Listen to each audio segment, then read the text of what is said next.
1 Pedro, capítulo 5, versículos 5 a 7. Uma pregação cujo título eu coloquei: não quer ser humilde, não? É uma pergunta um pouco, não sei se poderia dizer desafiadora, ou pelo menos inquisitiva, em que deverá levantar alguma vontade de ouvir a resposta, e porque essa pergunta está sendo feita. Não quer ser humilde, não? Vamos ver o que o texto tem como resposta. Vamos falar muito mais do que apenas a resposta a esta pergunta, mas de fato o assunto principal neste texto é humildade, embora não tudo. Então, 1 Pedro capítulo 5, versículos de 5 a 7 diz: rogo igualmente aos jovens, sede submissos aos que são mais velhos. Outro sim, no trato de uns com os outros, cingivos todos de humildade, porque Deus resiste aos soberbos, contudo aos humildes concede a sua graça. Humilhai-vos, portanto, sob a poderosa mão de Deus, para que Ele, em tempo oportuno, vos exalte. Lançando sobre Ele, versículo 7, toda a vossa ansiedade, porque Ele tem cuidado de vós. Vamos orar. Obrigado, Senhor Deus, pelo privilégio de pregar mais uma vez a Tua palavra, que o Teu Santo Espírito nos dirija ao falar e dirija a todos que vão ouvir estas palavras.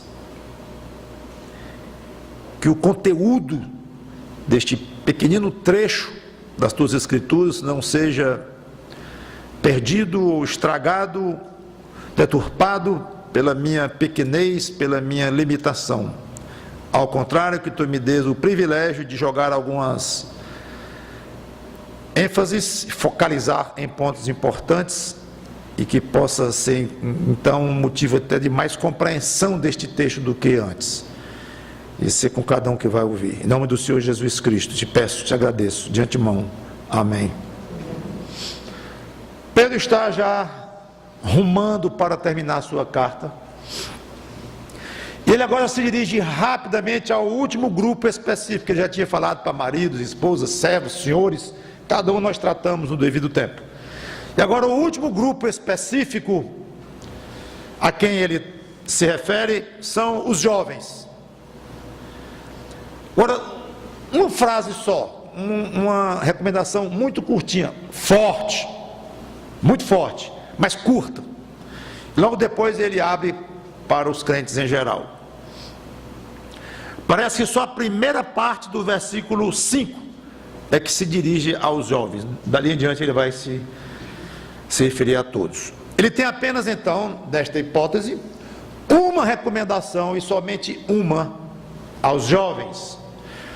Muitos discutem que jovens são esses, se são jovens na fé, se são jovens na idade, se são jovens crentes, e parece que a tendência é achar que é de fato o mais natural se achar. São crentes que vão ler a carta dele e que são novos de idade, são jovens de fato.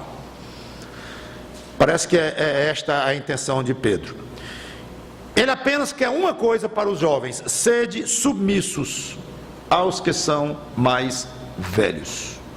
Um conselho aqui espetacular. Aliás, sempre que a Bíblia reconhece autoridade sobre alguém, ela exige submissão aos que, quer dizer, quando a Bíblia reconhece a autoridade de alguém, ela exige submissão aos que estão debaixo daquela autoridade. Sempre a Bíblia fala de uma certa autoridade, quem está debaixo dela, a Bíblia exige submissão.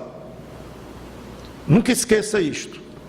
Deus espera submissão do ser humano àqueles que estão sob a autoridade daquele. Deus exige do ser humano submissão às suas respectivas autoridades nas várias áreas da vida. Então é implícito aqui quando ela pede submissão dos jovens aos mais velhos, é implícito que os mais velhos têm uma certa autoridade sobre os jovens. É interessante que o próprio mundo tem reconhecido isto, quando um pai, que não precisa nem ser um discípulo de Cristo, basta ter um pouco de noção de educação e de ética social, educacional mínima, respeite os mais velhos. Aí vem as leis, né, para guardar os carros em lugares especiais, nas filas dos bancos, aos mais velhos. É o próprio mundo reconhecendo naturalmente uma certa posição dos mais velhos com relação aos mais novos. Tem duas passagens bonitas, e já vou passar para outro assunto, mas eu quero ler essas duas passagens sobre os cabelos brancos dos velhos. Motivo de honra, em Provérbios, capítulo 16, versículo 31,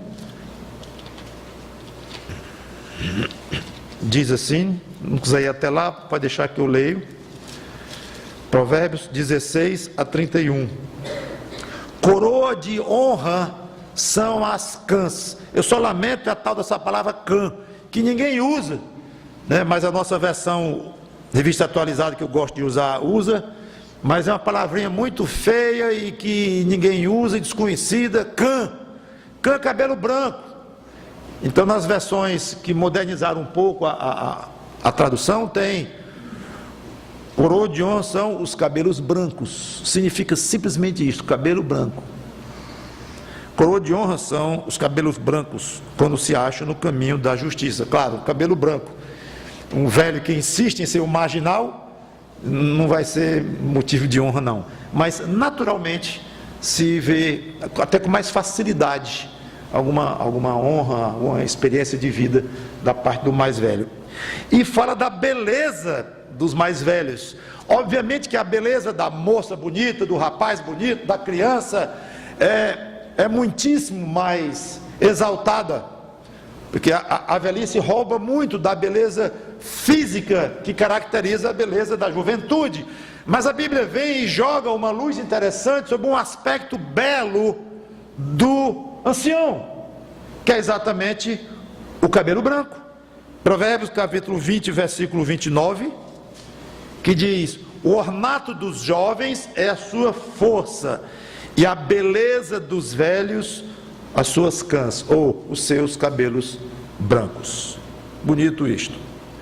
Obviamente, essa submissão que um jovem na igreja deve ter a um mais velho, ela é limitada, motivada apenas pela diferença de idade, o que pressupõe não, que deixa óbvia uma maior experiência de vida, e aí pressupõe maior sabedoria, por causa da maior experiência de vida, uma espécie de um respeito, nesse sentido.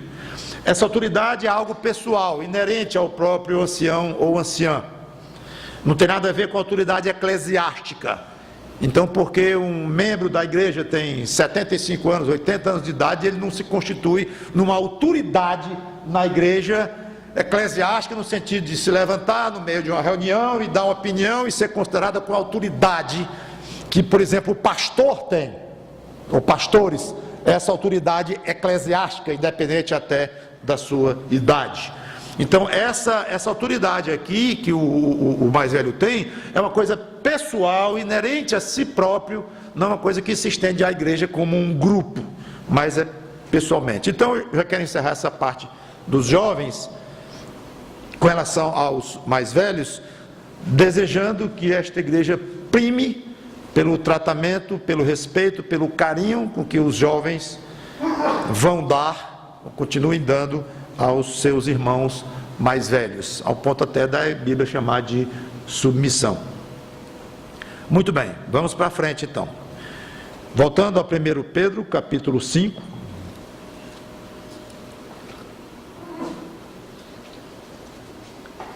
A segunda parte do versículo 5. Observe que ele já vai generalizar para todos. Outro sim, no trato de uns com os outros, Cingi-vos todos de humildade. Parece que ele deixou os jovens como um grupo específico e se dirige agora ao grupo inteiro. Porque Deus resiste aos soberbos, contudo, aos humildes concede a sua graça. Cingi-vos todos de humildade. Agora, até o versículo 7, que eu vou tratar nesta pregação, ele vai praticamente se concentrar num assunto só: humildade. Por isso é que o título foi sobre humildade. Humildade nos dois tipos de relacionamentos a que o crente está sujeito. Humildade para com as pessoas, eu digo um relacionamento horizontal, e humildade para com Deus, um relacionamento vertical. Então ele aborda esses dois tipos aí. Primeira, agora no versículo 5, na segunda parte, ele fala mais do relacionamento, ele fala do relacionamento pessoal. E a ordem é muito clara: no trato de uns com os outros, cingi-vos todos de humildade. Interessante que a palavra geralmente expressa como cingir no original, e que nós explicamos como você amarrar uma parte da roupa, naquela época, roupas longas, que atrapalhavam movimentos mais firmes, mais ágeis. Então cingir era amarrar uma parte da roupa, a cintura ou no ombro. É isso que explicamos sempre como cingir. Mas aqui Pedro usa um outro verbo, e é bem raro, e eu vou ler exatamente o que significa, e é interessante. De acordo com o erudito, autor de dicionário de grego e tudo, Strong. Então diz assim, abrindo aspas: refere-se a uma larga tira de pano branco ou avental, usado pelos escravos, atados à vestimenta por um cinto. Diferenciava os escravos de pessoas livres. Daí, em 1 Pedro 5,5, que é exatamente o nosso texto, cingi-vos todos de humildade significa que revestir-se de humildade implica em sujeitar-se uns aos outros.